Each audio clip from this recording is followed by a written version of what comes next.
대체 무슨 짓을 한 거야? 난 간신히 진정하고서 떨리는 목소리로 그렇게 물었다. 내 품에 안긴 것은 목에서 시뻘건 피를 흘리며 차갑게 식어버린 어린 아들.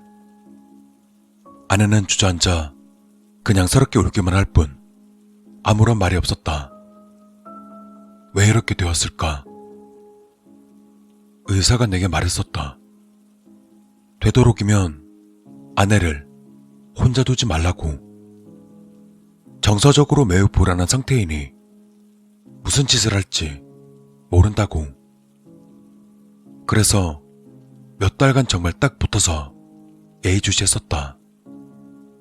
다만 최근 들어 별다른 일이 없어 잠시 편의점을 다녀온 것뿐. 맹세코 10분도 걸리지 않았다. 아내와 아들이 얌전히 소파에 앉아 TV를 보고 있는 걸 분명 봤었는데 고작 10분 만에 어떻게 이 사달이 난 건지 난 이해할 수 없었다. 우선 냉정해지기로 했다. 상황을 파악하는 게 먼저다. 여보, 괜찮으니까 말해봐. 왜 그랬어? 아내는 한참을 망설이다 더듬거리더니만 이내 말을 꺼냈다. 딸꾹질. 뭐? 자꾸 일부러 딸꾹질 하잖아. 나 약 올리는 것처럼. 나도 모르게 언성이 높아졌다. 아니, 무슨 말도 안 되는. 고작 그런 이유로 자기 아들을 죽여? 아내는 도리어 화를 내며 소리쳤다. 당신이 그걸 못 봤잖아. 그 지랄맞이 알새끼가 나 시끄러우라고 일부러 쉬지도 않고 딸꾹거렸어. 당신도 알잖아. 그놈이 얼마나 날 못살게 구는지. 쩝쩝거리고 쿵쿵대고 콜록대면서 잠도 못 자겠다고. 분명 일부러 그러는 거야. 날 우습게 보고 일부러 괴롭히는 거라고. 그래서 죽였어. 안 그랬으면 내가 죽었을걸? 또였다. 얼마 동안 그랬던 것처럼 자기 잘못을 인정하지 않고 그저 남탓만 하고 있다. 자신의 행동에 대한 정당성만 주장하고 있었다. 이젠 반박할 마음조차 올라오지 않았다. 아주 작게 한숨을 쉬고는 차분하게 생각해 보았다. 어차피 더 이야기하는 것은 무의미하다. 온전치 못한 아내에게 윽박질러봤자 상황을 되돌릴 수는 없었다. 중요한 것은 이제부터 내가 어떻게 할 것이냐였다. 사실 고민할 필요는 없었다. 그냥 조용히 119를 부르면 될 뿐. 그저 그렇게 하면 그만이지만 몰려오는 괴로움에 이를 세게 깨물어야 했다. 그동안 얼마나 고생했는지 모른다. 자다가도 벌떡 일어나서 스탠드를 휘두르며 고함을 질러대는 아내를 보필하느라 잘나가던 직장도 관두었고 연봉의 절반도 안 되는 수준인 재택근무만 하고 있었다.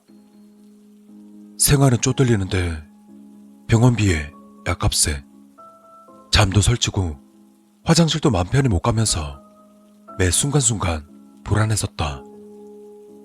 하지만 그럼에도 아내는 그 모든 것을 내 탓, 아들 탓, 그리고 주변 모든 것의 탓으로 돌리며 심지어는 자신의 짓이 아니라며 모든 잘못을 내게 떠넘기려 했었다. 그 억지와 짜증을 전부 받아내며 오로지 우리 가족이 행복하기를 바라며 그렇게 죽기 살기로 버텼건만 결국엔 이런 최악의 결과만이 남았을 뿐이었다. 갑자기 아내가 너무도 미워졌다. 난 참았던 분노가 끌어오르는 것을 느끼며 아내에게 외쳤다. 사과해.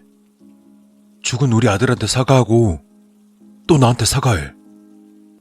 당신 잘못을 인정하고 진심으로 사과하란 말이야. 그래봤자 의미는 없겠지만 지금으로선 제대로 듣고 싶었다. 아내가 사과만 한다면 이 감정을 억누르고 다시 시작해 볼 수 있을 것 같았다. 내가 뭘 잘못했는데 이건 다 당신 때문이야. 저 애새끼가 당신 닮아서 저렇게 멍청하고 추잡하고 지랄 맞았던 거야. 당신이 날 자꾸 구속하고 내 숨통을 조이니까 살 수가 없었어. 그러니까 다 당신 때문이야. 난 아무 잘못 없다고. 또다. 또 저 소리. 머릿속이 멍해졌다. 지금의 아내가 정상이 아니라는 건 잘 알고 있었다. 당신! 그래, 당신이 죽인 거야. 당신이 매일 날 괴롭히고 때리더니 결국 착한 우리 아들까지 죽인 거야. 당신은 살인자야. 악마 같은 살인자. 발악적으로 외치는 아내를 보며 한숨을 쉬었다. 책임 전가를 넘어서 다시금 자신이 저지른 짓을 부정하고 있다. 머리가 아파왔다. 우선 진정하자. 진정하고 내가 해야 될 것을 찾아보자. 이대로라면 정말 무슨 짓을 벌일지 모른다. 난 아무런 대답 없이 조용히 뒤돌아 전화기를 꺼내 경찰에 신고했다. 사고가 있었습니다. 빨리 와주세요. 네, 부탁드립니다. 착잡한 마음으로 전화를 끊었다. 이제 경찰이 들이닥칠 터이니 아내는 구속될 것이다. 아마 평생 교도소에서 정신과 치료를 받으며 살게 될 것이다. 그럼 이제 나는 어떻게 해야 할까? 이런 것 따위들을 고민하며 천천히 뒤를 돌아보았다. 그런데 시발, 좆됐다. 아내는 시카를 집어들고 자신의 목을 겨누고 있었다. 잠깐, 뭐하는... 당신이 죽인 거야. 나도 당신이 죽인 거라고. 그리곤 내가 말릴 새도 없이 자신의 목으로 칼을 쑤셔 넣었다. 다급히 달려들어 가까스로 칼을 빼앗았지만 이미 늦었다. 아내는 목에서 꽤 많은 양의 피를 울컥울컥 토해내며 눈을 감았다. 아들과 똑같은 모습으로 그 순간 집으로 경찰이 들이닥쳤다.